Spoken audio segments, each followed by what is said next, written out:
NCERT solution chapter 3 motion in a straight line question number 11. Read each statement below carefully and state with reason and example if it's true or false. A particle in one dimensional motion, okay, first क्या दे रखा है, particle in one dimension motion with zero speed at an instant may have non zero acceleration at that instant. तो ऐसा हो सकता है कि ये पूछा है क्या वेलोसिटी क्या हो, जीरो हो और एक्सेलेरेशन जीरो ना हो. ऐसा कब हो सकता है, जब आप एक बॉल को ऊपर फेंको, ठीक है, तो जब ये हाईएस्ट पॉइंट पे पहुंचेगा तब इसका वेलोसिटी जीरो होगा और एक्सेलेरेशन तो एक्सेलेरेशन ड्यू टू ग्रेविटी होगा कितना 9.8 मीटर पर सेकंड स्क्वायर नीचे की तरफ, राइट. क्योंकि ऊपर वेलोसिटी जीरो होगा इसलिए ये ऊपर नहीं जा रहा है, बट एक्सेलेरेशन नीचे होगा इसलिए बॉल वापस नीचे आएगा. तो हाईएस्ट पॉइंट पे वेलोसिटी जीरो होता है और एक्सेलेरेशन नीचे की तरफ 9.8 मीटर पर सेकंड स्क्वायर होता है. तो ये ऐसा पॉसिबल है, ओके.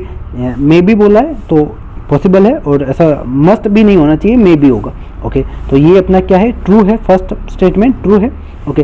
सेकेंड स्टेटमेंट क्या बोला है, विथ जीरो स्पीड में हैव नॉन जीरो वेलोसिटी. अब देखो वेलोसिटी क्या होता है, वेलोसिटी में होता है मैग्नीट्यूड भी होता है और डायरेक्शन भी होता है, राइट. और स्पीड में क्या होता है, स्पीड में सिर्फ अपन मैग्नीट्यूड बोलते हैं, ठीक है. तो अब बोला है कि मैग्नीट्यूड ना हो और आप बोलो स्पीड और वेलोसिटी में फ़र्क क्या है. स्पीड में मैग्नीट्यूड होता है सिर्फ और वेलोसिटी में मैग्नीट्यूड तो होता है और डायरेक्शन भी होता है, ठीक है. तो अगर मैग्नीट्यूड नहीं हुआ, अगर वेलोसिटी में मैग्नीट्यूड नहीं होगा तो क्या वेलोसिटी होगी क्या भाई. वेक्टर क्वांटिटी में मैग्नीट्यूड और डायरेक्शन दोनों का होना जरूरी है. अगर एक भी चीज़ नहीं है तो वो क्वांटिटी नहीं होगी, ठीक है.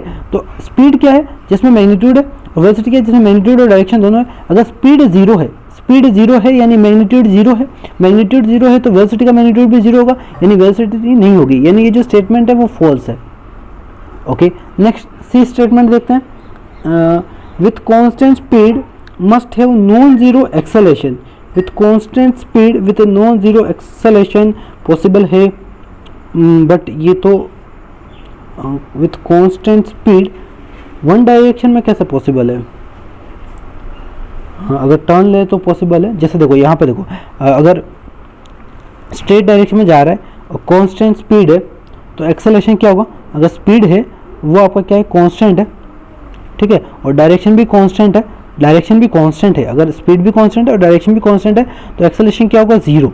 बट यहाँ पे क्या करते हैं, अगर ये इस डायरेक्शन में जा रहा है, ठीक है, और लेकिन इसने टर्न लेके वापस आ गया, ठीक है, या फिर ये इधर टर्न हो गया, ठीक है. अब इसका स्पीड क्या है, ये इधर गया जा रहा था, इधर जा रहा था, फिर इसने टर्न ले लिया. अब स्पीड क्या है, स्पीड अपना कांस्टेंट है, स्पीड क्या है, कांस्टेंट है, बट एक्सेलेरेशन जीरो नहीं है क्योंकि यहाँ पे डायरेक्शन चेंज हुआ है.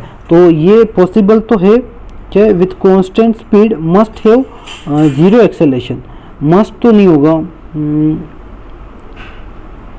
With constant speed must have zero acceleration, okay. इसके लिए तो सही है ये, इसके लिए गलत है. और हमें किसके लिए बोला है क्वेश्चन में, हमें बोला है particle in one dimensional motion. हमें क्या बोला, वन डायमेंशन, एक ही डायरेक्शन में लेना है, ये दो डायरेक्शन नहीं कंसिडर करना है. तो हम एक ही डायरेक्शन कंसिडर करें तो ये सही है, सही है, ये अपना सही है कि अगर स्पीड कांस्टेंट होगा तो एक्सेलेरेशन क्या होगा, जीरो होगा. ये अपना सही है, ओके.